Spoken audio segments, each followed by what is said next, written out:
नज़्म पेश करने के लिए मैं ज़ोया अरशद को दावत देता हूँ कि वो आए और नज़्म पेश करे। ज़ोया अरशद।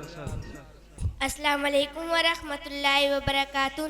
क़यामत खुद बताएगी क़यामत क्यों ज़रूरी थी। क़यामत खुद बताएगी क़यामत क्यों ज़रूरी थी। बड़ी आबाद धरती पर उजाड़ा एक बस्ती को, फिजाओं में उड़ाया मार कर इंसान की हस्ती को।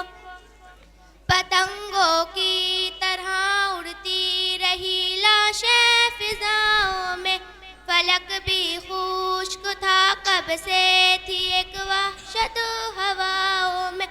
लहू नदियों में जारी हो गया मासूम बच्चों का, मदाबा कौन करता जाके इन मग़मूम बच्चों का।